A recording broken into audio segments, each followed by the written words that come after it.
Okay, so good morning, everyone. We hope everyone had rested well from a full schedule yesterday.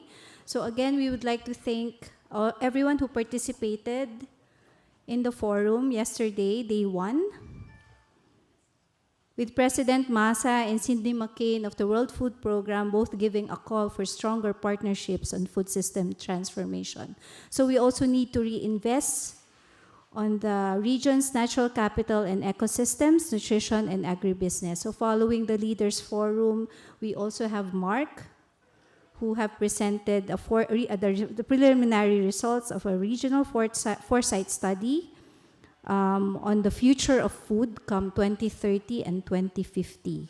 So ADB Director General Bruno Carrasco also led the discussions yesterday on lessons from policy changes, the need to promote and maximize the gains from the climate-food-nature nexus, while highlighting that not everything is about financing and that we would need extensive consultation and coordination with key stakeholders, especially the indigenous people. Dr. Ashok Gulati from the Indian Council for Research on International Economic Relations in India clarified what sustainable agri-food systems are and how public and private partnerships play a role in production, marketing, and consumption, while working towards environmental sustainability, food and nutritional security, and improving farmers' income. So while all this were happening yesterday, ADB have also signed 2 cooperation agreements yesterday. One was with the CJAR System Organization for scaling up proven innovative technologies developed by CJAR centers to address food and water security, climate, and nutritional challenges. The second agreement was with the National Bank for Agriculture and Rural Development, or NABARD, to help extend loans and credit for farming, small industries, and various rural enterprises in India. So today is the last day of our plenary sessions. We have been discussing the critical role of partnership since yesterday.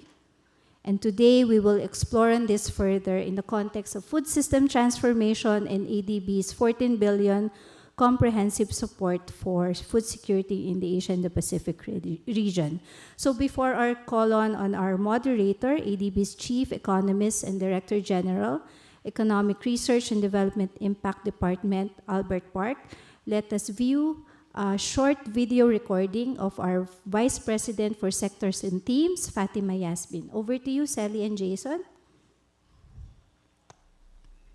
Food security means everyone has access to affordable, balanced, and nutritious diets. However, we still have a long way to go in ensuring food security in Asia and the Pacific.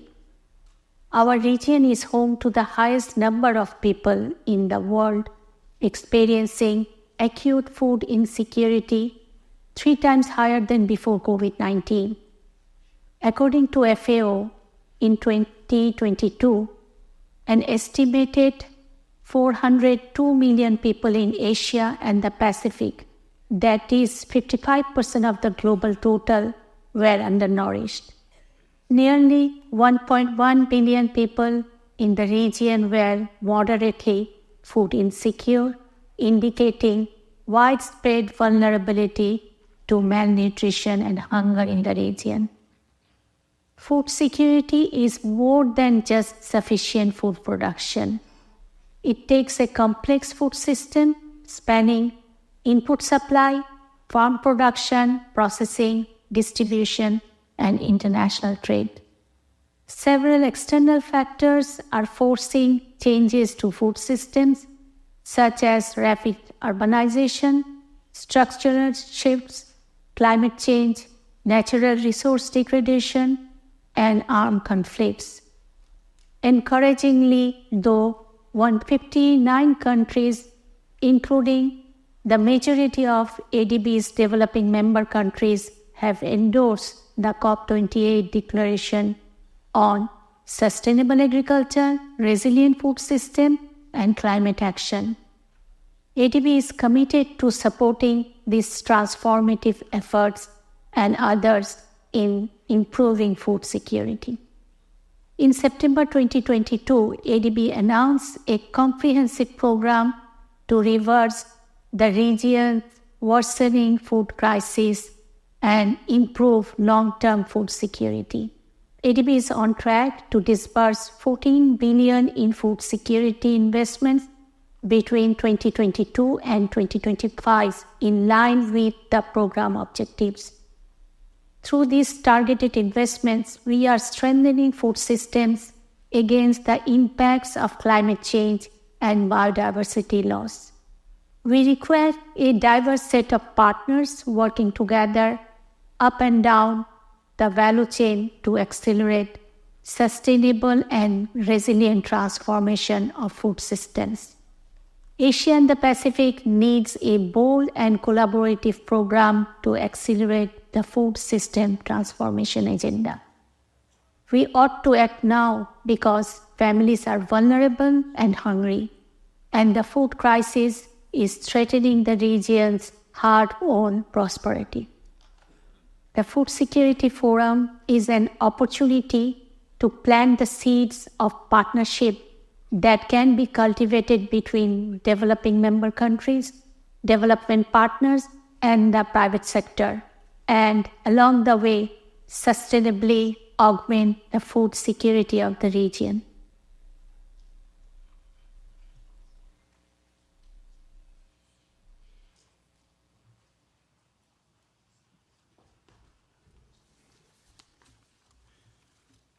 Good morning, everyone, and welcome to Session 4, which is on strengthening partnerships for food systems transformation in Asia and the Pacific.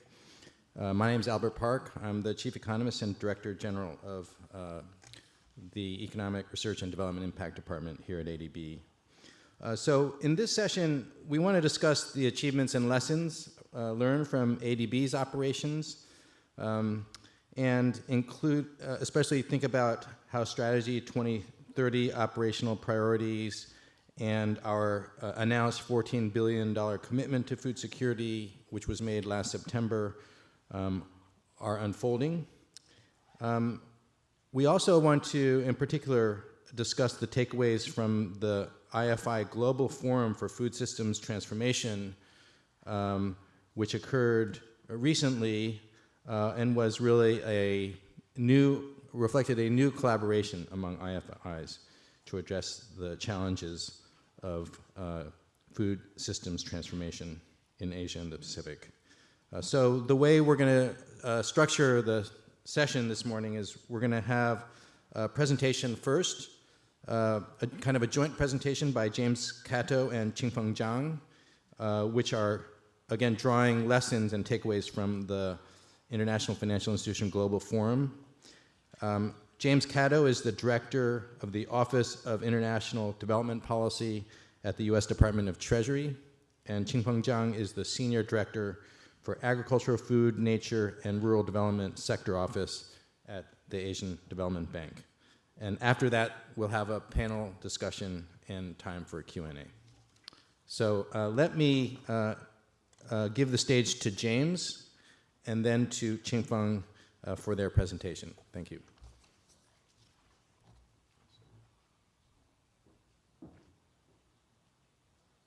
Great, thank you very much, Albert. And I will ask if, I think hopefully someone can move through the slides. So I will just offer a cue to move through the presentation. First off, I'd like to certainly start by thanking the ADB for the invitation to join this session and to be part of this very important forum and the very important discussions that have been taking place over the past day, and for the opportunity to share with you information about the Global Forum, which took place in February, which is an effort that we're really very enthusiastic about and very committed to.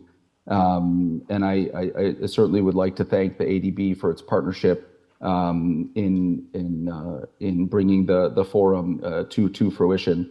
I'm going to spend just a little bit of time here on this first slide, just talking a bit about the context in which the Global Forum came about, what inspired the initiative. And then I'll move through 3 slides and talk in a bit more detail about some specific key takeaways from the discussions there. But just by way of background for the benefit of the participants here today, the IFI Global Forum for Food System Transformation, which we were very pleased to co-host along with the Asian Development Bank, as well as the Stanford Dorr School of Sustainability, was really inspired by the success of the action plan to address food insecurity that the IFIs, including the World Bank, as well as the regional development banks and the ADB, IFAD, and the IMF developed in 2022 in response to the devastating food security crisis, of course, of which we're all very aware. And at that time, Secretary Yellen urged the IFIs as a system to scale and surge an effective response to the crisis. And the IFI, the action plan served really as an orienting framework that proved instrumental in shaping what was really a very impactful response. And indeed, we saw across the institutions, across the systems, that the IFIs rose to the challenge and played a really important role in providing swift support to countries that were grappling with all of the repercussions of that crisis. Of course, though, looking forward, unfortunately, I think we can all expect that countries will continue to grapple with global challenges such as climate change, pandemics, and fragility and conflict, as was mentioned in the video that we just saw, that will continue to exacerbate the structural drivers of food insecurity, sadly condemning too many to an uncertain future of hunger and poverty. We also know that progress in achieving the SDGs is lagging, and at the same time, fiscal constraints in many countries will continue to hinder their ability to invest in their own development, including in the vitally important transformation of food systems that must take place if the world is to have adequate access to nutritious food in the decades to come. So against this backdrop, the role of the IFIs will remain critically important. That is one of the reasons why the United States has championed on a broader scale the evolution of the multilateral development banks to better respond to those global challenges while still retaining their focus on important core mandates of poverty reduction.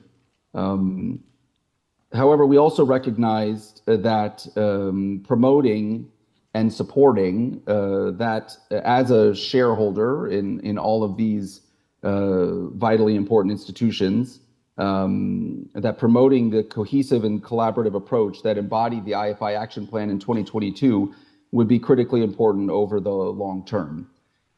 We strongly believe that the IFI Global Forum can play a role in enhancing the systemic coordination and coherence amongst the IFIs to support their efforts and support their investments in resilient food systems, as well as support their efforts in extending policy advice and technical assistance that can help countries better address future economic, climate, and other shocks. And so that's why that was really the inspiration for us to come together with the Asian Development Bank. And we were very pleased to work with a partner like Stanford that is contributing to so much of the important thought and work in this space to organize the forum in February. And so as shown here on the slide, over 17 institutions came together then in California, and over 16 sessions shared insights and explored a wide range of topics. Interestingly, I understand that this really was the first time that we saw the IFIs come together as a group in this format to really discuss and delve deeply into the issue of food system transformation. And so we think, this was really an important moment, and one that we look forward to working with all the institutions to carry forward, because ultimately we think the power of collective action will be needed if we're going to advance on our shared objectives in this area. Across the sessions, the institutions explored topics that resonate well, I think, with what's been discussed in the forum here in Manila to date. The climate-nature-food-nexus, the importance of mobilizing private capital and mobilizing investment, the need for effective and repurposed investments, fiscal investments for greater impact. As well, participants shared insights into innovative financing models, investment opportunities, and policy frameworks that can drive transformative change. If we could move to the next slide, please. Amongst other insights, some of the important takeaways included here as outlined that coordinated efforts by IFIs are and will be essential to strengthening food security and advancing food systems transformation. And so in the forum, the participants discussed examples of what that greater collaboration could include, such as developing a common understanding and a methodology for tracking investment in food security to focus, leverage, and scale the IFI's collective efforts across regions. Developing cohesive approaches through joint diagnostics to leverage comparative advantage and to pool efforts, ultimately as well for the benefit of countries and clients. Collaborate on and coordinate on policy-based lending to streamline and reduce transaction costs and increase effectiveness. And as well, joint efforts to foster innovation to address long-term food security objectives, including in partnership with the private sector investing in agribusiness. Next slide, please. A key takeaway and really a theme that throughout the discussions in the Global Forum was the criticality of the climate-food-nexus.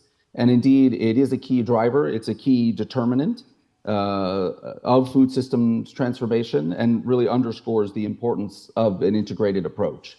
And so the theme today on partnership, I think, is very much aligned with the important takeaways from the forum. I'd also like to highlight that it's very important that we take advantage of the momentum coming out of COP28 that was embodied in the Declaration on Sustainable Agriculture.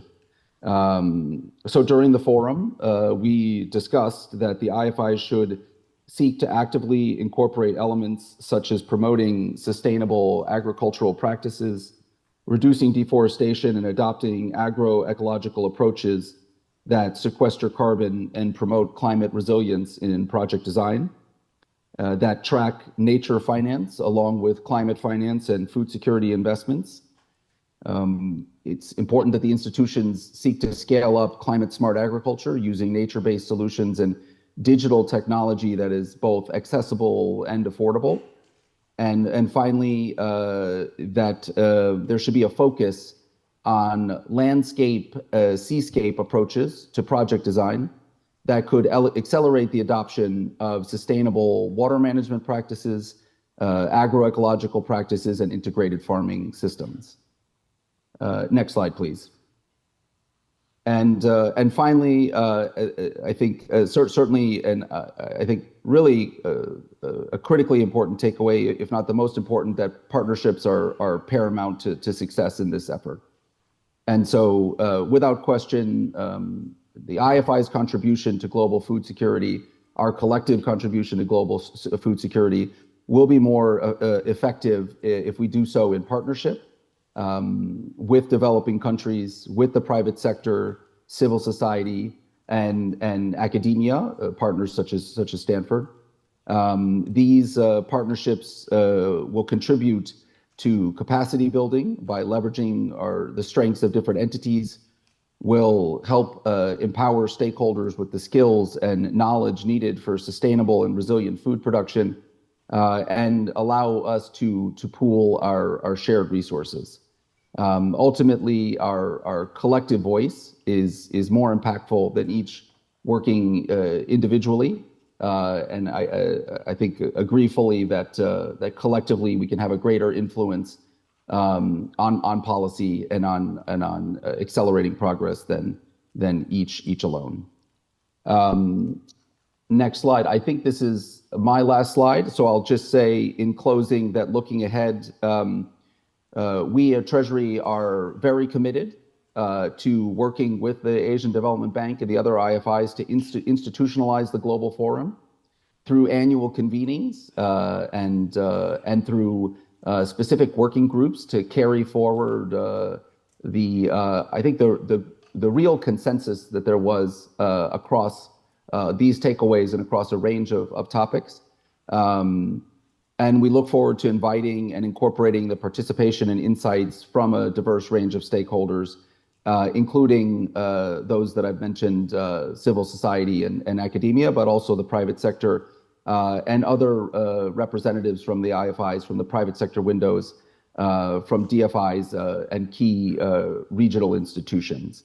And so very much, we're very enthusiastic about what can be accomplished this year, but at the same time, we feel a great sense of urgency and responsibility. The system as a whole must do more to respond to the needs of developing countries. And we feel that the IFI Global Forum is going to be an important vehicle and an important tool in helping us collectively accomplish that. So now I'd like to turn the floor over to our good partner, Ching Feng, to carry forward the rest of the presentation. Thank you.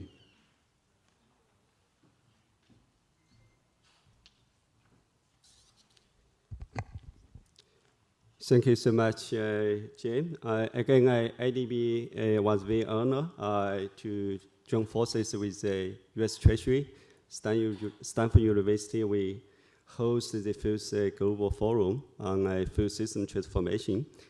During this first Global Forum in Stanford, I also have the opportunity to report the progress of this IDB's $14 billion US dollars commitment, which announced in September 2022.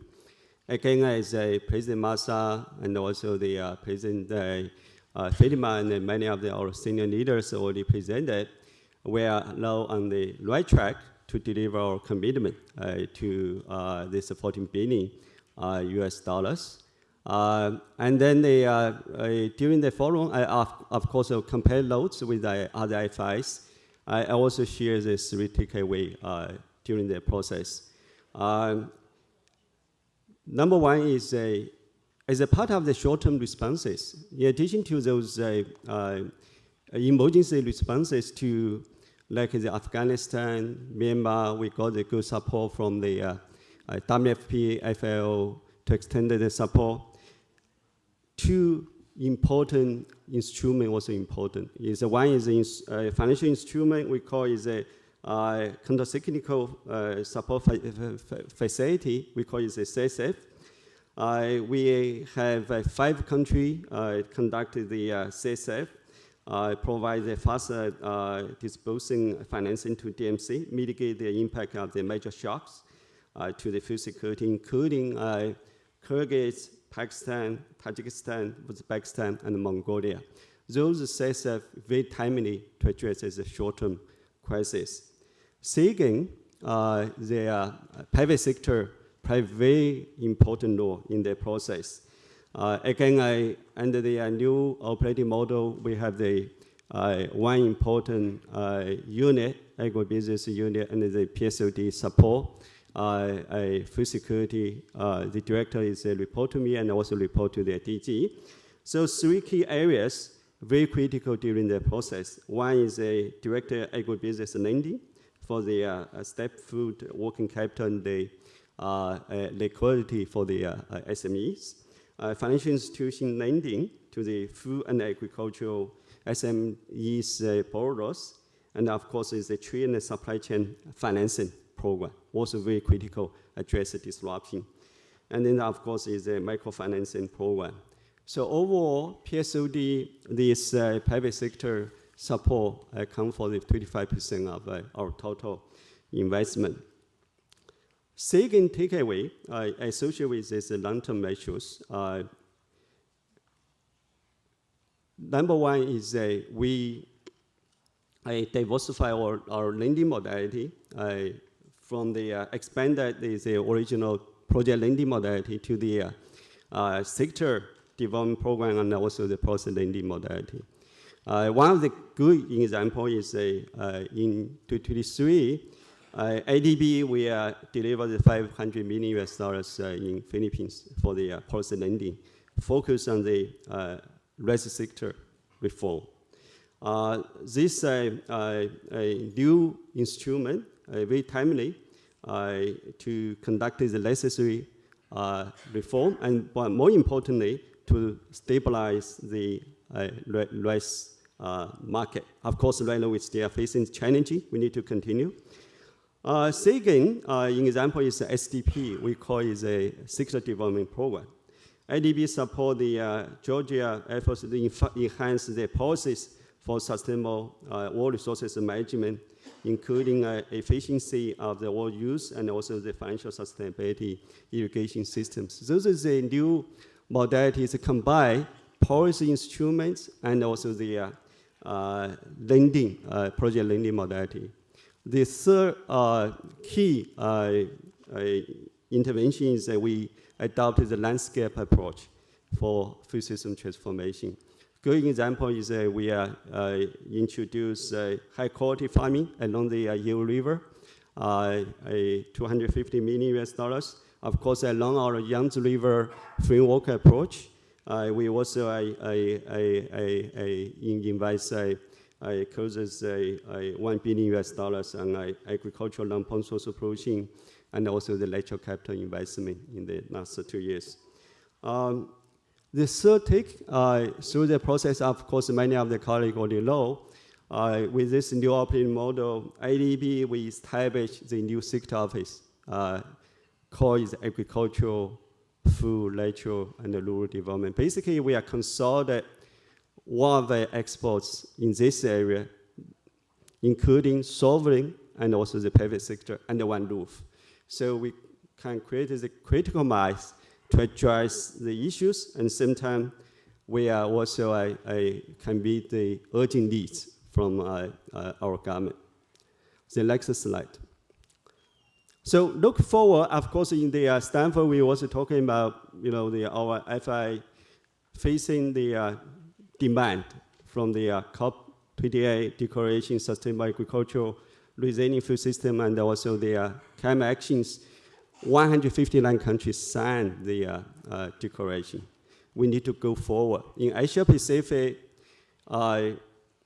two things very critical. We are 50% of the world and the large population live in Asia. But at the same time, this region also is facing a triple crisis: degradation of the ecosystem, impact from the climate change, but more importantly, the increased risk of the food insecurity.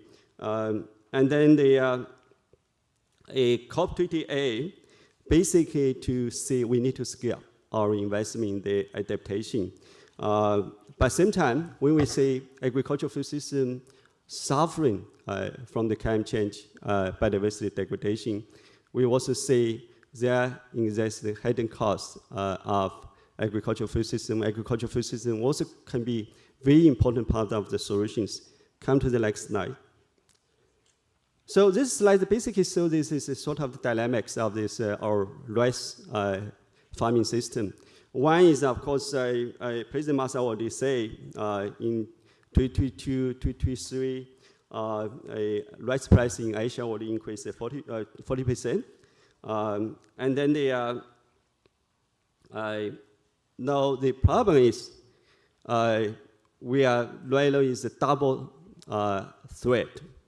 Rice price increase, but we will continue support the rice productions. We also probably, if the farming practice is not sustainable, also contribute to ecosystem degradation, but more importantly, contribute to the GHG emission. Rice farming, if not sustainable, going to contribute 40% of the methane emission.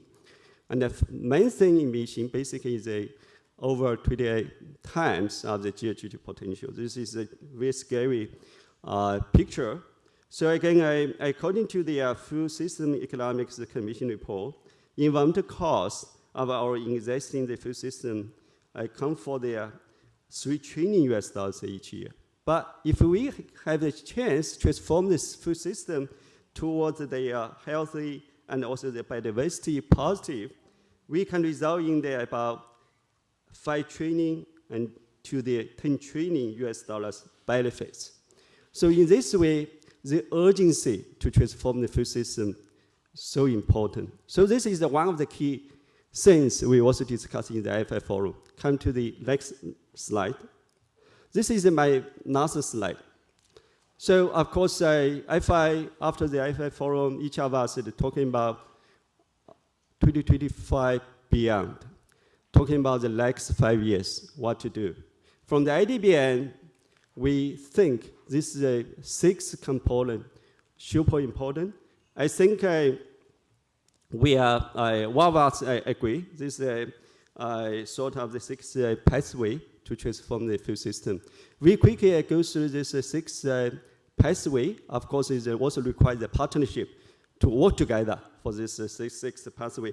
The first one, of course, is a short-term. The emergency response mechanism is super important. And then again, as I say, is the CSF, and also the budget support, the catch trace for, and also working together with WFPFF, all of them very, very critical. This is the number 1. Number 2 is continue our policy intervention, particularly in the rice sector in this region. We need to develop the more transparent and also reliable agricultural market. Only this way we can have the more resilient agricultural value chain and also empower agribusiness become more efficient, and also we have a way to distribute the food. This third component, we're talking about adopt a value chain approach to transform the food system. Again, because of the fragmentation, sometimes we only focus on the production, or is a sort of the distributor or the suppliers, the retailers, and so on and so forth. We need to have the more systematic way involve all of the stakeholders from the farm to fork, and cover all activities related to the producing, consuming food. Only in that way we can address also the food waste. Of course, our intervention can involve the transformation of the efficient utilization of the inputs, including seeds, fertilizer, and also the covering both the farm products and also final food products as well. And support activities can include extension services, research and development, technical education, logistics, marketing, and also the finance. The fourth component, very critical, also associated with our forum, is the climate-food-nexus. Is how we report the agricultural subsidy, and then we can create the new incentive to shift the government support to their nature positive infrastructure. Again, from the IDB experiences in the past few years, we have a very good intervention, particularly for the restoration of lakes and the wetlands to treat the wastewater and also improve the water storage. We also introduce spongy village to mitigate the storm water and also addresses the extreme heat, and also zero tillage to conserve soil quality, mangroves to reduce the coastal erosion and flooding, forests to return water and support groundwater recharge. One of these nature-based solutions provides a range of the core benefits, including the carbon storage, climate moderation, food security, job creation, and ecotourism. So under the new institutional setup, we created a particular natural capital and the environment team where there are one director and also dedicated team to deliver this component. Fifth component, of course, also associated with the repurposing agricultural subsidy. We need to focus more on their investment in their productivity enhancing infrastructure. This involves load collectivities, a port facility to address supply chain disruptions. But more importantly, is to provide the adequate storage and also the transport infrastructure. In that way, we can also address food losses. Finally, one thing in this room and yesterday, we also discussed about this supply of the healthy and the nutritious food. We understand the importance. In the IFI Forum, very beginning, this component was not included, but last minute, we agreed to include the nutrition security. But up to the last few months, we like to figure out how the IFI is going to deliver the nutrition security. We know the importance. We know the key component, nutrition education, nutrition labeling, regulation, food fortification, diversification, food safety, prevention of the non-communicable diseases. All of them very important. But we lie there to really create a dedicated program for the nutrition security. John from WP and myself, we conducted one brainstorming in Bangkok just 2 weeks ago. Of course, we have some takeaway, but it's more is an awareness-raising perspective, but not yet mainstream in the FI sort of operations. From the IDB end, of course, we created the cost sector working group on the nutrition security, including the agricultural, health, education, finance. One of the key people are in the same loop. My sector taking lead for that. But again, will really require strong partnership, working together with one of the key stakeholders in this room. Can scale up and also design the dedicated program on the nutrition security. Let me just pause here. Albert, over to you. Thank you so much.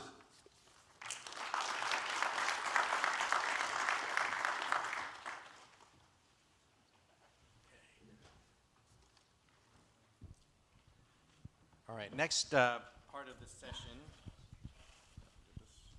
will be a panel discussion. We have a very distinguished panel of representatives from different partner organizations. As I announce your name, please come up to the stage. The first panelist is Ivan Pinto, who is the Director General of the International Rice Research Institute. Next, we have Purvi Mehta, the Senior Advisor, Global Growth and Opportunities, Bill and Melinda Gates Foundation. Rihanna Raza, Regional Director for the Asia and the Pacific Division of IFAD, International Food and Agricultural Development. John Eilief, Regional Director for Asia Pacific at the World Food Program. Animesh Srivastava, the lead agricultural economist for Agriculture and Food Global Practice, East Asia and Pacific region of the World Bank. And Adama Toure, who is the program manager for Global Agriculture and Food Security Program at the World Bank, who's joining us online. Okay, so let me start with some questions for our panelists, and then please be thinking in the audience of questions that you may want to raise, either in response to the presentation that was just made or the comments made by the panelists. So, Ivan, let me start with you.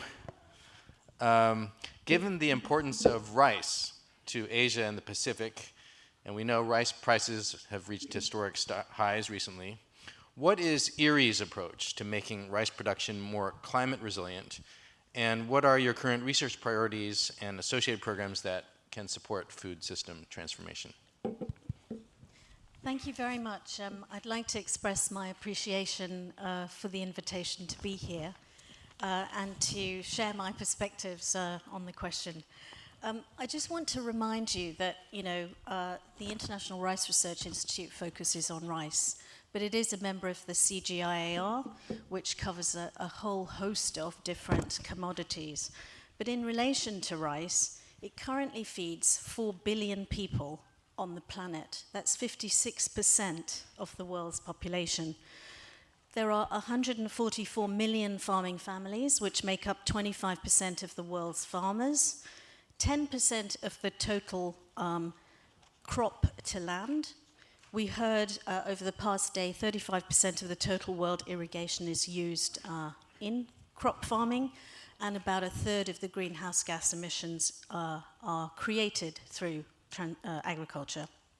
But the rice crop itself has an annual value of $206 billion. We work essentially through producing tools and solutions through a flagship approach, which is that we take an integrated approach to combining research and development and innovation with understanding what is in demand in the market and what populations and consumers are looking at, both from a climate-smart perspective and a nutrition perspective.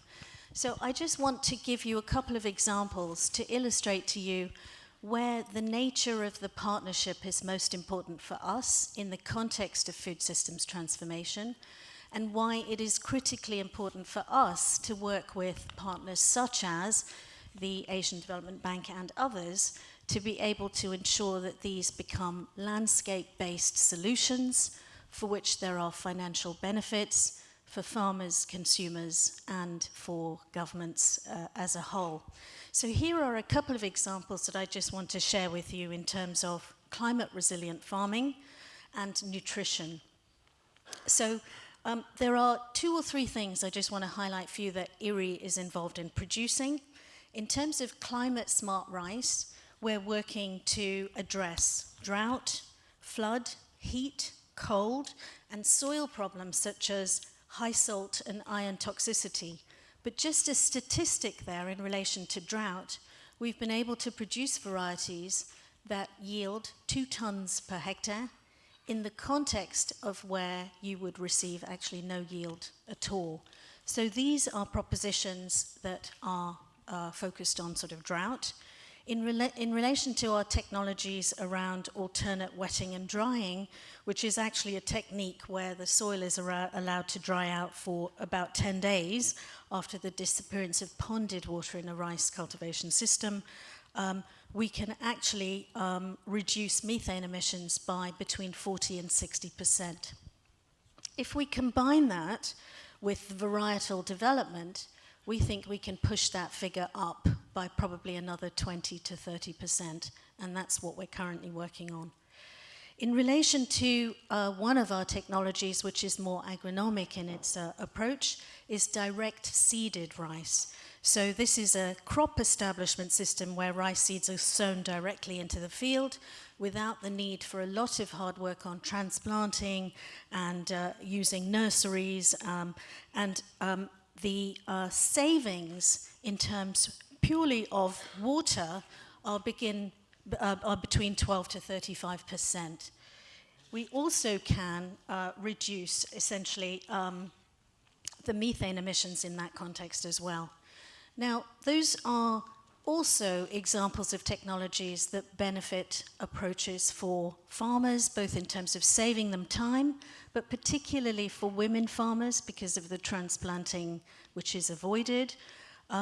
And there are consortia of people that we're working with, actually in about 25 members in this particular consortia to try and scale these efforts. Now, where these particular technologies start to meet the needs of organizations like the Asian Development Bank are to understand what are the impacts of these technologies at a landscape level, and how can those technologies begin to incentivize financial returns for farmers in the context of nature-positive options, and who are the players involved in those. So those are some of the very important relationships we're looking for. In relation to nutrition, we are really keen to ensure that not only do we have climate resilient materials to feed the population, but that actually they are increasingly nutritious. And so IRI are working on a number of elements. I want to give you a couple of examples. We're working on low glycemic index rice. So you will know that widely cultivated rice varieties have quite high glycemic indexes, from somewhere between 70 to 92 GI statistics, and these elevate blood sugar levels. So actually, in the context of a region where non-communicable diseases like diabetes is high, opportunities for low GI rice are very good. We have developed 2 varieties. We have the opportunity also to reduce the growing time of these varieties. So the knock-on effect of that is that we can provide farmers with alternatives to burning of straw, essentially because of the timing of the crop. So in addition to low GI, we have also rice varieties that have a very high percent protein content, up to about 16%, which in real terms is about 500% over milled rice as a comparator. And in terms of impacts, if we take a country like Bangladesh, for example, 30 to 40% of the protein intake currently is received through crops such as rice, which is quite surprising. In addition to high protein levels, we have high iron and zinc rice. We know that these are extremely important in terms of undernutrition. And in July 2021, you may be aware that indeed the Philippines became the first country to approve golden rice for commercial propagation. In relation to what we look for in relation to nutrition is then to also work with partners around the efficacy of this work, again, at a population level. So those are the kinds of partnerships we are looking for in terms of being able to enhance food systems transformation in its broadest sense. Thank you. Great. Thanks, Iman. I'm going to follow up with another question about the Sustainable Rice Platform, which IRI has been collaborating on. Can you comment on how successful this multi-stakeholder alliance has been and what lessons we might draw for partnerships that can improve sustainable agriculture? Yeah, thank you for that question. That's a fascinating question because the Sustainable Rice Platform was originally convened in 2011 by the International Rice Research Institute and UNEP. Actually, it's now an independent organization, and in 2015, it introduced the first voluntary standard and performance indicators for sustainable rice farming. They collectively now work with more than 100 members in 20 countries in Asia, Africa, Europe, and the Americas, and they have reached more than 150,000 farmers. Now, in addition to the Sustainable Rice Platform, organizations such as IRI and indeed the sg-afnr work with a whole range of different consortia. So I just wanted to introduce that in relation to the technology I mentioned, direct seeded rice, we have a consortium that is across Asia and Africa, particularly in enhancing that South-South collaboration, but also to develop the uptake of that material. We have a hybrid rice development consortium that is dealing with germplasm exchange and information sharing and licensing. All of these consortia have very close relationships with the member countries in the region and beyond. We're also part of a network for accelerated rice varieties for impact, which is a public-private partnership, so we're engaging with private sector to hasten the development, promotion, uptake, distribution, and pricing for volatile markets for farmers. We also have an initiative called Seeds Without Borders, which is a seed policy agreement where the distribution of these modern rice varieties can happen in both South and Southeast Asia and indeed the Pacific. And as part of the sg-afnr system, we have a global initiative which is about the exchange of germplasm both from Latin America, Africa, and Asia to benefit all 3 regions. And yesterday, I'm delighted to say that as part of the sg-afnr, we did sign a collaborative agreement with the Asian Development Bank to take some of these, the benefits of these networks into your network too. Thank you. Thank you, and it's very exciting to hear about all of. It's very exciting to hear about all of the technological opportunities to produce more rice and more nutritious rice. Okay, let me turn to Purvi. So promoting diversified and nutritious diets, improving access to nutritious foods, and supporting local food systems is a key aspect of food system transformation.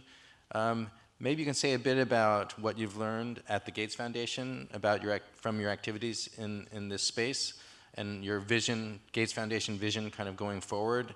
And also, how can civil society organizations like Gates partner with IFIs to kind of monitor and evaluate the impact of different agri-food system interventions? Thanks, Albert. And also to build on President Masa's presentation yesterday and Chingfa, your presentation, congratulations to ADB for really accelerating their efforts in investing into agri-food systems and investing into climate here, because I think especially in this region, agriculture continues to play a very important role, gives so about 2.2 billion people in this region depend on agriculture as an only or important source for their livelihood. So very, very important, and it intersects very well with any development goals that we have in this region, including any other sector that ADB invests into. So I think it's a smart move to accelerate your efforts in agriculture and in climate. And climate especially also because, you know, as we look at agriculture, the biggest headwind right now in our efforts for agriculture development is through climate. Productivity losses that we spoke about yesterday, close to 18% of this region's productivity losses are directly attributed to climate change. This is also a region where last year, for example, there were 83 recorded severe climate events that farmers face through. So over 75% of the farmers in this region would face at least one severe climate crisis in 1 year. And so all that translates into big production losses, big productivity losses, and to profitability losses, right? About 23% profitability losses as we count right now are attributed to that. And all that, Albert, to your question, sort of translates into the big question that Shangan yesterday was raising on affordability and access to food, which also means big impact on nutrition. So ironically, this region also is the largest producer of food, but at the same time hosts the world's largest number of malnutrient people.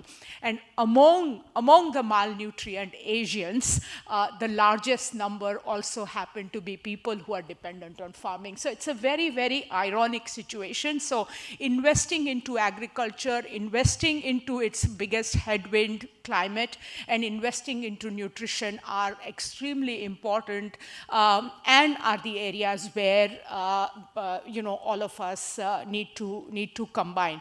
There are a large number of lessons that one learns from you know, our experiences working on nutrition and working on this kind of cross-cutting issues, right? And Albert, to your question as to how we prioritize, for us, in fact, Ivan, one of the first investments that the Gates Foundation made in this region was on abiotic stress-tolerant rice varieties, right? So we have been investing into climate for a very long time, but we created a dedicated climate adaptation portfolio, which was launched 2 years ago at COP, which is at the moment moment the world's largest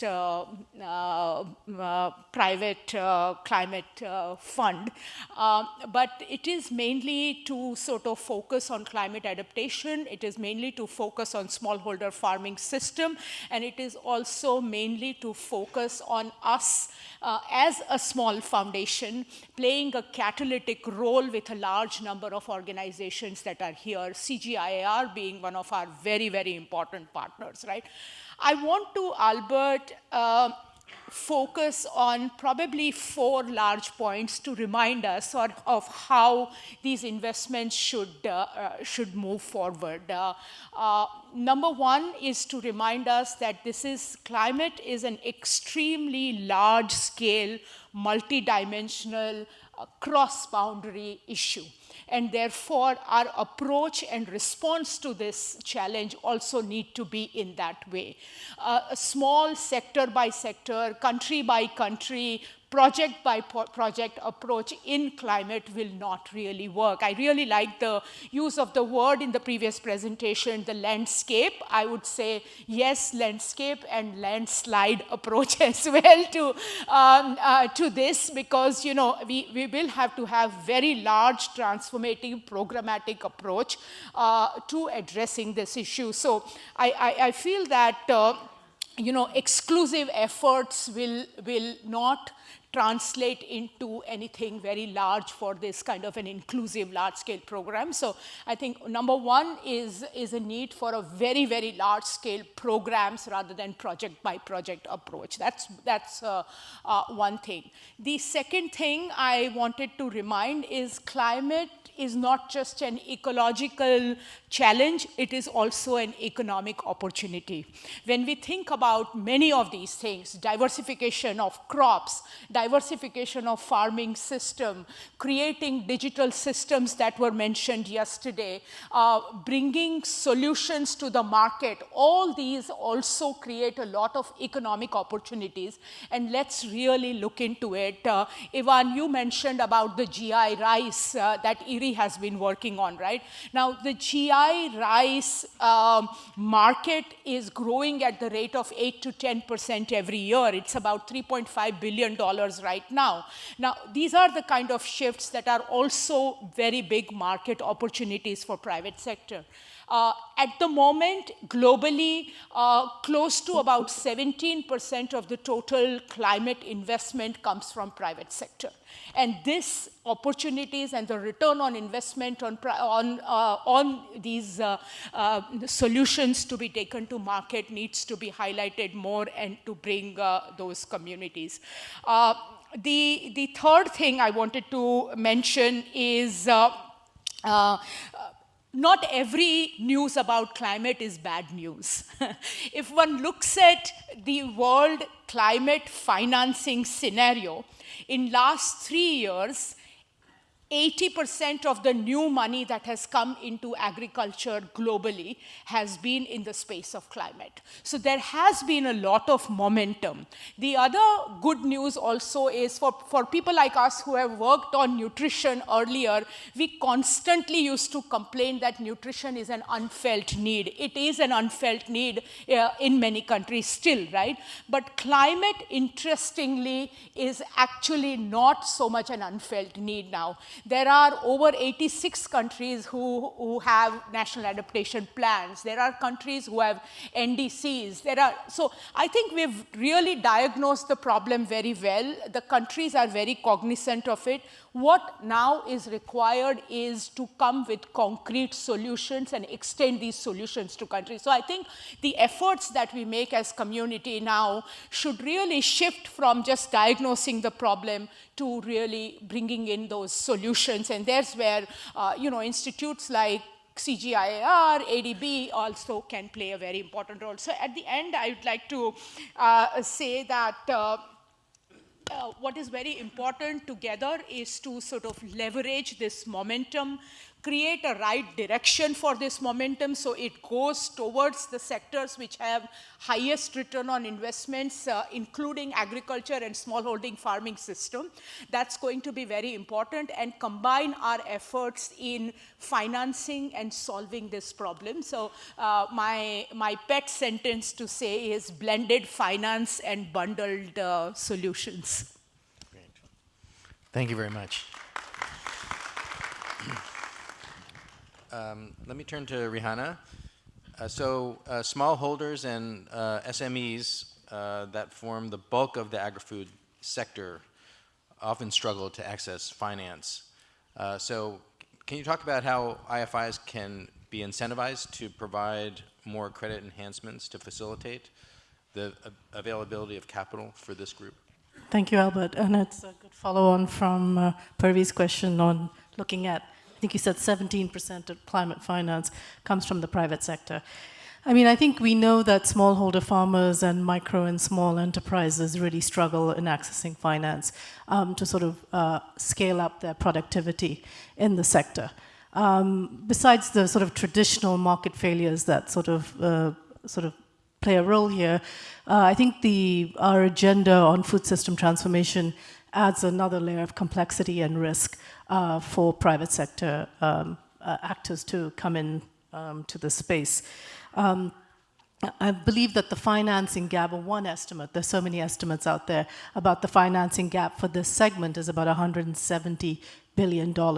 And the annual investment for smallholder farmers mixed from formal, informal, and private is about $50 billion a year for smallholder farmers. And you know, the food system transformation agenda, I think, adds more risk. It creates another layer of market failure because we're looking at business models which are untested. We're looking at adopting technology in low productivity sectors, and we're looking at financing non-cash flow investments and sort of preserving nature. So all these things make it a very tricky space, I think, to attract private investment. I think across the MBDs and the IFIs, there is a strong commitment to blending finance to de-risk these investments. I think our mandates are evolving that way, and we are being pushed to do that. I don't think we're trying. I don't think we're doing it incredibly well still, and I think there's clearly a lot more that we need to do, particularly in line with the broader agenda that we have and the challenges we face. I can talk a little bit about what IFAD is trying to do in terms of how it tries to blend its investment to attract private sector and financing generally to riskier investments.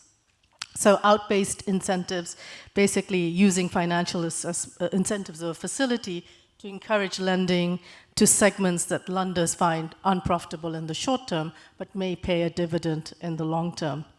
Another thing that we are doing is risk mitigation. So developing a risk absorbing facility, such as a system of partial credits, guaranteed credits, which can lead lenders to explore riskier investments.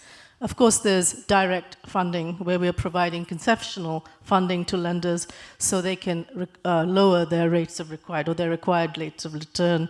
And that's probably the easiest one that we do. And of course, there's advisory and technical support, where we're advising on risk management, as well as on new technologies and digital tools to de-risk investment. I think a big part of IFAD's agenda it's been leading the agricultural cluster on public development banks, because there's an opportunity here. We feel there's $5 trillion worth of money that is available in public development banks that can be leveraged for food systems transformation. And I think the MDBs and the IFIs have a big role here to play in order to encourage those investments to more appropriate investments in sustainable and green agriculture. Obviously, MDBs have huge advantages. They have local knowledge. They know the local customer base. They can connect to the key economic actors within national boundaries. And they have also access to local currency, which also can facilitate. So we believe that this is a very strong possible partner, and we are already playing a role there, as I said, in reading the agricultural clusters on the MTBs on this path. Generally, I think, things that we really need to do is really retooling the risk function. There are huge information asymmetries that complicate risk assessment, and I think IFIs can do a lot in sort of building systems, building digital technology, building data around that front. Thank you. Great. I'm going to move on to John. Thanks a lot. John, what role can institutions like World Food Program play in supporting long-term objectives of transforming food systems? Can you visualize WFP's strong network within our developing member countries partnering with IFIs to deliver development support? Thanks so much, Albert, and very nice to be here. I think what's encouraging coming out of this forum is the consensus that we need to look and think differently at food systems if we're going to find success in transforming them. There is a desperate need to look beyond production. Food security is not food sovereignty. It's certainly not grain self-sufficiency. And so I like Feng's framework for food system transformation because it brings in so much more. If we're going to bring change, then we need to look at, to a much greater degree, along the entire food system. Not just at production then, but at post-harvest handling, at food waste, reducing that, at transformation, at market linkages, and at transportation. We need to look at how we deliver sustainable sources of income for farmers, particularly women farmers in this region, while reducing our carbon footprint and anticipating the climate impacts. We need to look very much more at the affordability, the demand for, and the supply of nutritious foods to promote healthier diets and create a more healthy population that then contributes to the economic growth of these countries. And we need to look at leveraging different financing streams for governments to take better decisions to balance short, medium-term and long-term investments. So Feng, thanks for the framework. It really helps us to think, I think, in a different way. So where do we fit in here, Albert? We're proud to be working across the region with governments on a range of initiatives and programs, helping slowly but surely to transform food systems, but in particular programs which deliver better nutrition, which we've identified as being one of the gap areas here. One of the things we provide firstly is data, evidence and analysis, which hopefully supports governments, communities and individuals in making better informed decisions. We do studies on the effects of climate on smallholder farmers and rural livelihoods. We look at the intersect between climate and population displacements. And our studies on household food security and nutrition look increasingly then at the impact of climate on those households. We work extensively on early warning systems, helping governments to better capture climate risks, foresee disasters, and forecast their impact. And we're working also extensively now in 13 countries in the region on understanding what a nutritious diet actually looks like. How much does it cost? And how many people are excluded from purchasing that diet even if they knew what it was? So the affordability of the most healthy diet locally using locally available foods is something we've looked at quite extensively. Those studies also look then at what is needed to ensure that food systems can deliver those nutritious foods at a price point within reach of the poorest. The second area we work on, and with some recent quite phenomenal success, we bring expertise in large-scale food fortification. Food fortification, particularly fortification of staples, is a really sound foundational move as we attempt to meet the nutrition challenge. We broker private-public partnerships for large-scale rice fortification. That means looking at standards for fortification, proof-of-concept models, conducting cost analysis, bringing in the private sector to make sure they have the capacity to deliver on the fortified rice kernels, and ensuring that then fortified rice is put into government programs. In India and Bangladesh alone, where this has really captured the imagination of the governments, fortified rice as a result of these initiatives is now being given to no fewer than 750 million people on a monthly basis. And it just goes to show that a good idea in this region can be scaled up by a government in a way that I think even we never imagined. Evaluations on fortification, particularly fortification of staples, show that they can dramatically reduce the cost of a healthy diet. And this is another angle for us to look at. In the Philippines here, if you introduce fortified rice into the diets of the poor, it can reduce the cost of them meeting the minimum nutritional requirements by up to 20%. And that's a phenomenal gain. Another area we're working in is supply chain optimization. It's the core strength for WFP. This can both reduce dramatically costs, but also carbon emissions. In India, with the Indian Institute of Technology, we've developed an optimization model, which has now been taken by the Ministry of Food, has been taken national, and which stands to reduce the transport costs by 20% on the world's largest food-based safety net, the targeted public distribution system. The Indian Institute of Technology is currently trying to estimate the savings in carbon emissions, but they stand to be substantial as well. The fourth area we're quite active in, and here our partnership with ADB is critical and is growing, is in rural resilience, helping communities to adapt to climate change. Really looking at that last mile piece, working embedded in communities, and complementing very well the large infrastructure programs of the IFIs. And then finally, and it came up a lot yesterday, it's the expertise we bring in school meals programs. In this region, 180 million children are being fed every day in school. We're linking these programs to local smallholder farmers. So linking social protection to farming can create predictable streams of income and help smallholders to develop and improve their livelihoods. School meals programs create jobs also.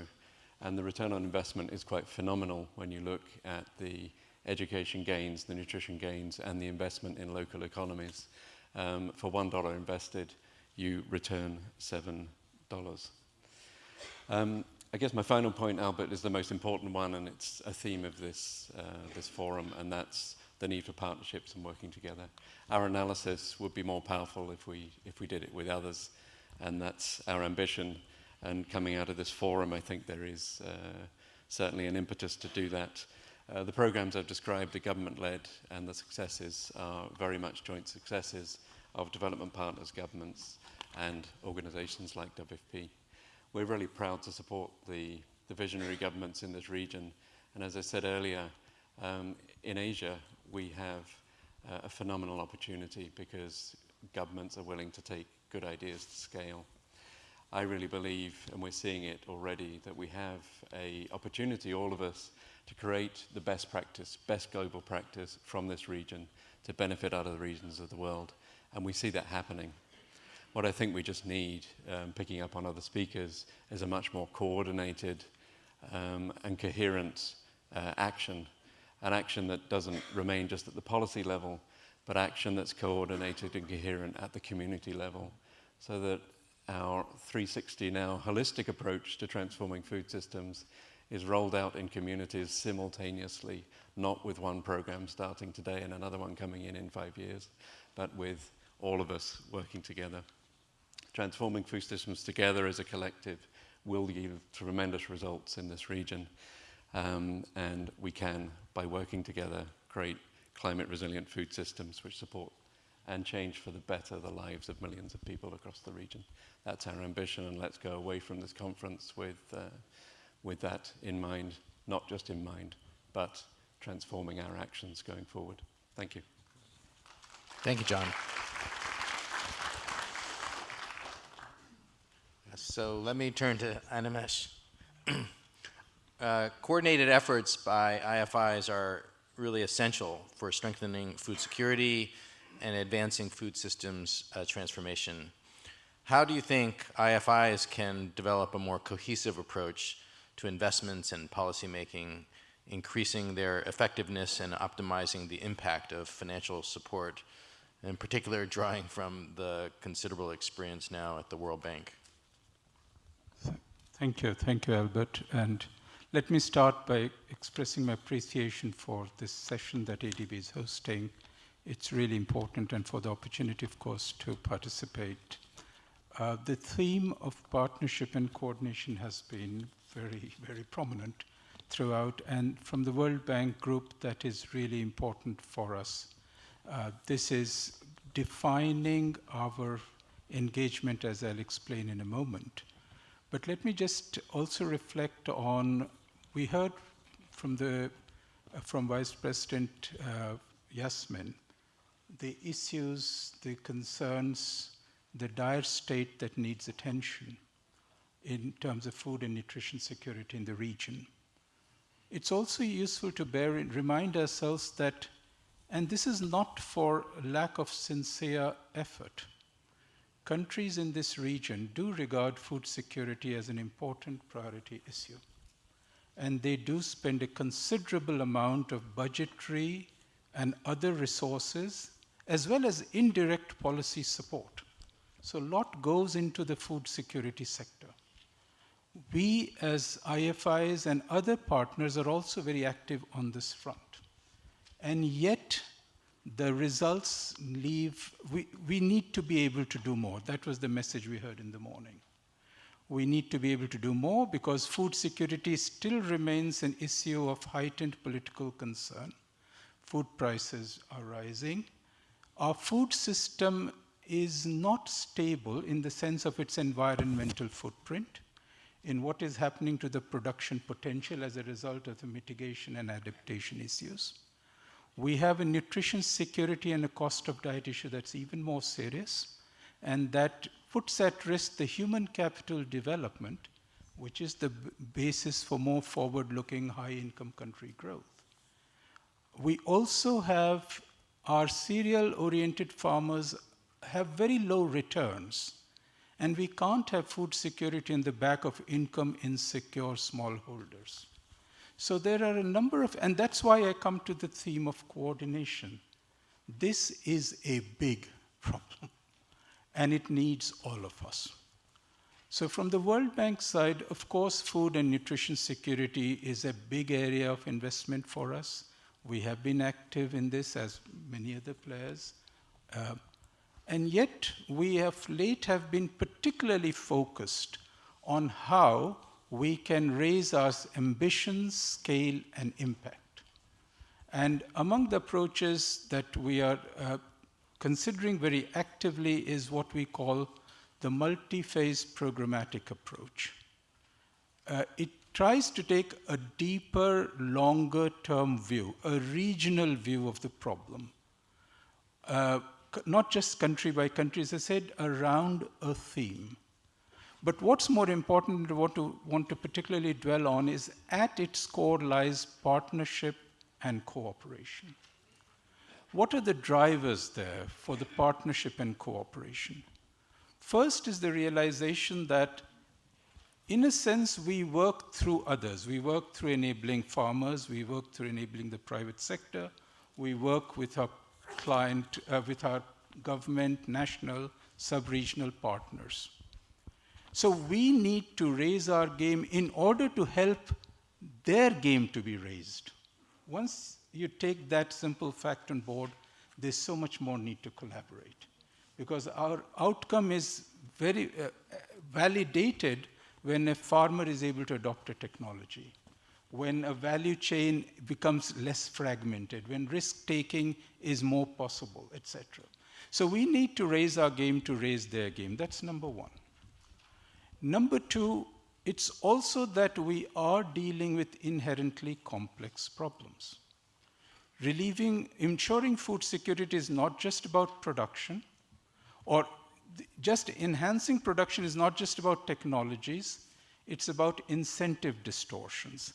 It's about capacity constraints. It's about gaps. It's about learning. It's about skills. It's about expectations that are also dependent on policy and institutional stances. And the third, again, that leaves us to absolutely be convinced that partnership is the effective way forward. And the third driver is the fact that it's not a one-off thing. We want to be in a process. It has to be a continuous ladder of improvement. That's what King Feng was saying in his presentation. Food system needs to continuously evolve.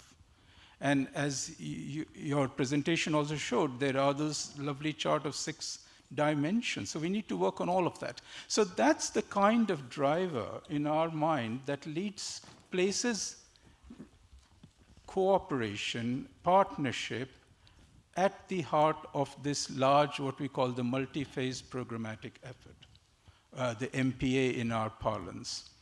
And we have, for now, we're thinking about 5 pillars, let's say.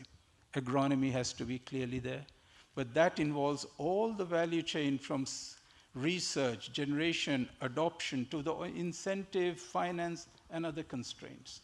Think of water, which has an important role, from methane reduction, but not just that. To enable the sector to be diversified, we need to fundamentally change the structure of irrigation systems as well. We know that. Canal irrigation systems do not necessarily allow the kind of high-income diversification, and so forth. When it comes to value addition and value chain development, when it comes to use of climate finance, Purvi reminded us that in the last 3 years, the incremental 80% is climate. The concessional finance can be used, but we need a partnership. We need a partnership in developing the modalities, the measurements, the market instruments, and so forth.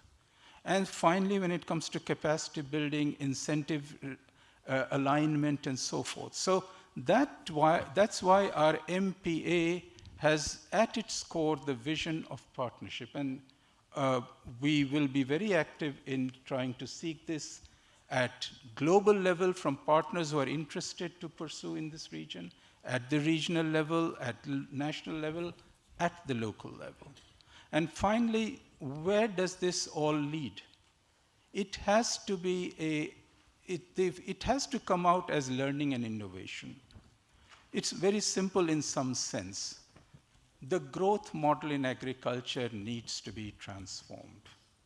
We need to move from input and resource intensive agriculture to one where the returns are coming through TFP growth, the total factor productivity growth, and that is a proxy for technology and innovation, because you are getting more from less. And that is foundational. 1% growth in total factor productivity simply means you got the same output with 1% less resources. That is equivalent to saying you got 1% more income, or you became more competitive, or your cost of production fell. Cost of production is the same as the prices for consumers falling. And we know that's the core of food insecurity problem. Not physical availability of stocks, it's the affordability. So TFP-based growth, and the core of that is knowledge and innovation, and that straight away leads us to partnerships. Again, back to incentives, back to constraints, back to skills, institutions, so forth. So I'd like to just say that how nice it is to be part of this dialogue, and I'm really looking forward for the World Bank to be engaged in multiple partnerships at various levels in this important agenda. Thank you. Great. Thank you very much. And finally, our last panelist is coming in online, Adama Touré. Adama, you lead the Global Agricultural and Food Security Program based in the World Bank. I was wondering if you could provide also some lessons and insights based on the experience of your program, and maybe address some of the issues that are really relevant to food security, like nutrition security, the role of the private sector, and also how IFI coordination can work better. Thank you very much, Albert, and thank for the organizer for associating us with this very important gathering, which is a nice continuation of the discussion that we had early February, which James nicely summarized at the beginning of that discussion. And really would like also to thank the distinguished panelists for the thoughtful contributions, to the discussion. Let me bounce back on where Adimesh, put the finger on in terms of partnership, because this is what really GAFSP is doing, and the last year's show really the criticality of tying a hand together to overcome the toxic cycles of food crisis, which fuel a lot of other bads like malnutrition and even unrest, political unrest here and there, etc., etc.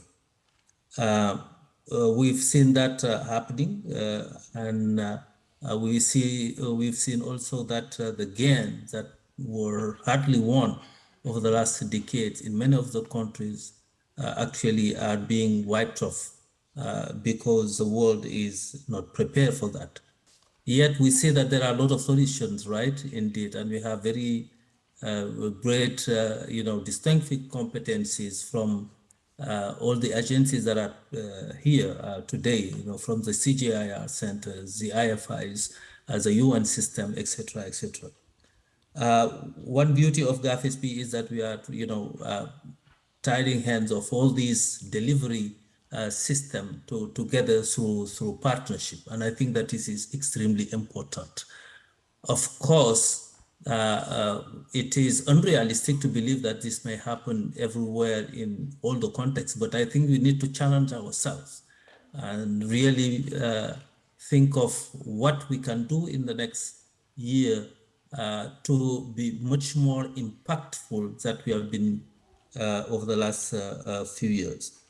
I think grant financing, like the type of financing that GAFSP has been providing so far, can go a long way as a connector to bringing in distinctive competencies from each of our agencies. And we have seen that really working at best in some of the countries that we are working on, including with the Asian Development Bank. I can give some examples, in the Lao PDR, where Asian Development Bank is working with WFP, IFAD as well on many, on some projects, bringing in nutrition into the picture, because we are not that good on that front. We need to confess that as international finance institutions. But I think there is solutions, and these solutions need now to go at scale. Animesh talked about, the MPAs. One of the estimates that indeed we use as GAFSP in West Africa to scale up some of the solutions, for example, and also enable some countries which otherwise would not be able to access even concessional financing to be in the broader picture, as part of this MPA, which are regional program. The FRSP is the Food System Resilience Program, actually is working on several fronts in terms of early warning, climate smart agriculture, value chain development, through a menu of options that country can tap into in a very cohesive framework. And I think that this is what GAFSP can do, is connecting the dot. And one of my dreams is, how can we bring other IFIs into this kind of system? It could be the World Bank in West Africa, but Asian Development Bank in Asia, or another IFI like IFAD in other instances. Another element is also having a deliberative approach in really tackling the nexus between food, nature, climate, and gender. And I think that GAFSP also has been very successful in that front. So over the last 5 years, 100% of GAFSP portfolio is climate sensitive, and more than 70% of the portfolio is nutrition sensitive. 85% actually nutrition sensitive, with 35% of the financing going to activities that are directly linked to nutrition outcomes. And I think because not only it was possible to embed that in the GAFSP processing guidelines, but also fostering the partnership between, for example, WFP, where unparalleled knowledge and skill on that front with IFIs like ADB and IFI, was some element of key success on that front. A third element is the private sector. I think that many of the speakers talked about that, from IFAD to WFP and ADB. And I think indeed this is where really we need to push the needle a little further. GAFSP has been very successful in leveraging private financing. The private sector window, for instance, has been able for every dollar that we spend to leverage $6.3 to finance activities in the food and nutrition security space, carrying along the smallholder farmers, cooperative, etc., through IFC sponsor. And we are broadening the scope through a new financing modality that the steering committee approved recently, which is a business investment track. GAFSP is a small program, but I think that this role of connecting the dot between the ISP could be extremely important in this particular juncture, because it allows each of the institutions, the global delivery mechanisms that actually we see an example in this panel with the UN system, with IFIs, can work together to crowded finance in a very credible way. We know how to work in harsh situations. We know how to engage with government. A lot of our partners in the private sector may not know, but they are very willing to partner to de-risk the environment and provide more financing to smallholder farmers, for instance. How are we going to do that? I think that this is where really we need to put our reflection together. GAFSP is ready to support that endeavor moving forward. So let me stop here, and would like again to thank you and to thank also the distinguished panelists for the brilliant interventions. Thank you. Great, thank you so much. So I haven't been a very good moderator in allowing time for Q&A, but I think it was a very rich set of presentations, and I wanted to make sure all of our panelists were able to really express kind of their views on what their organizations are doing and the broader issue of partnership. Maybe we can steal a few minutes from the break and invite a couple of questions from the audience. One over here. There's also some questions online, which I'm not sure we'll be able to get to. But yeah, I'm Il Jung from Korean mission to WTO in Geneva. I have two questions. The first question goes to the Ms. Yvonne Pinto. You mentioned about the golden rice. Like 10 years ago, when golden rice appeared in the media, we expected the landscape of rice production could be changed a lot. But it disappeared after in the media. Then it looks like a failed. Now you mentioned about the revitalization of the golden rice again, and what is the difference of the circumstances, previous one and the current one, and what kind of result are you expecting? The second question, could all the speakers in the podium, like in 1960s, we had the Green Revolution, semi-dwarfed wheat from the Roman bloc and IR-8 from the IRI. It changed, could feed a huge amount of population.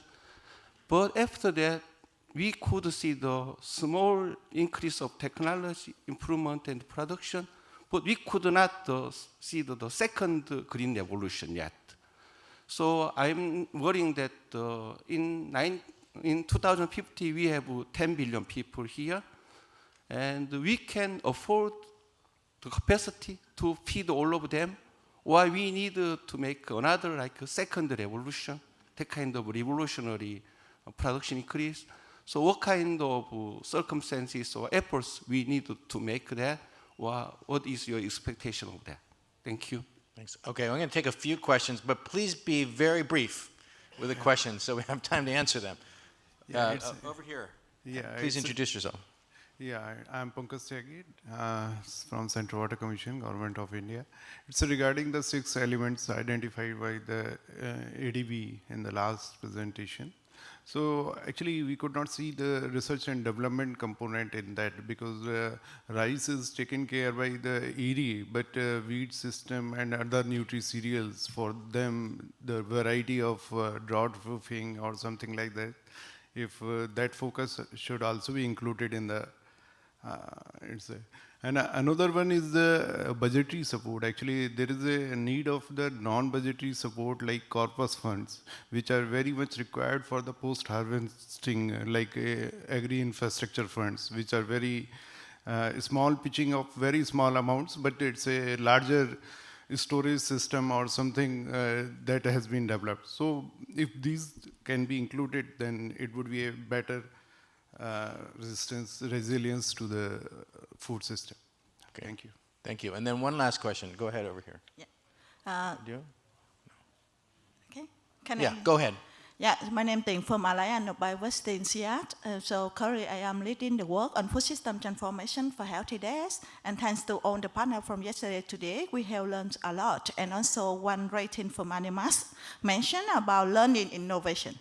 So it's important how we think beyond what we are doing in our expertise. We need a lot of efforts, not only from research, but also changing on the way we do investment and enabling environment from the policy making process. They need to sit together to understand what food system means in their context and where they are in food system and how they work together to minimize the trade-off, but also to maximize synergies by identifying leverage points. Can I ask you, from your expertise, your experience, the rating for Asia, what is your plan for next step to support the food system policy process that can play in not only a planning but also implementation level to bring the benefit to community? Thank you very much. Okay, I think we have to stop there. Ivan, maybe you can borrow mine. Just address the first question, both parts, about which were really about technology. Thank you very much for your question. Really, the question is that the appetite for golden rice is the sovereignty of nations. And so there are two aspects to that. One is having the regulations in place to approve the use, the uptake, the proliferation of it.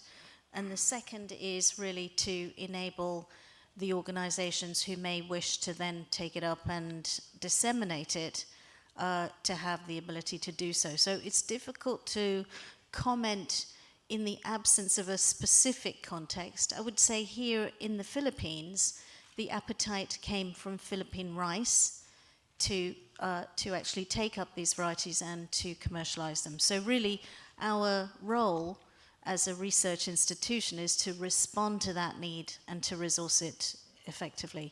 I would say that that is the same irrespective of which nation in the region would be interested. But it's not for us to essentially push the technology or to decide who would like access to the technology. That is the right of nations and based on their regulatory regimes and appetite. I hope that is satisfactory. Thank you. Great. I don't know if any of the panelists want to respond to the last question about, I think it's incorporating the needs of communities in how we develop our programs. There was also a question online about how we balance the desire to be big and scale, but also be local in terms of relevance. Does anyone want to take that? I will be happy to respond to the last one on the community. Oh yeah, okay, great. Ndama, go ahead. And then, quickly please, we have to be brief. Yeah, Ndama? thank you. One element I wanted to indeed to touch upon is the importance of, working with smallholder farmers and communities as a steward of the nature as we transform the food system. They are definitely part of the solutions, And one element, one approach that we have in the GAFSP also is providing direct funding to producer organization. And what we have noticed, through this funding, which is channeled through the supervising entities, the IFIs, which are partnering with the FSP or the UN system like WFP or FAO, is that an overwhelming share of the proposal from the communities, from the farmers' organization, are on agroecology actually. And I think that these need to be scaled up indeed. Thank you. Great, thanks. Rihanna, did you want to comment briefly? And then we're going to close. I just wanted to say that actually at IFAD, our mandate is to work with smallholder farmers, and that's really how we deliver most of our investments. And it's very much through, a big part of it is working with farmer organizations, but also through just working directly with communities, working with indigenous people, and as well as working through sort of social safety nets and transfers to the most vulnerable communities. Thank you. Great. So let me conclude by just saying one sentence in wrap up, and that is, I think what we've learned from these great presentations in this session is that this food system transformation is complex. It has so many components, from production to distribution, consumption, nutrition, finance, innovation. But at the same time, they're all related to each other. And different organizations are kind of focusing on different aspects of this larger complex problem. And so the words partnership, cooperation, and coordination keep coming up as a way to optimize so we can all keep up with what each other are doing, but also make sure we're working together to address the challenges ahead. So with that, let me please give a round of applause to our great panelists.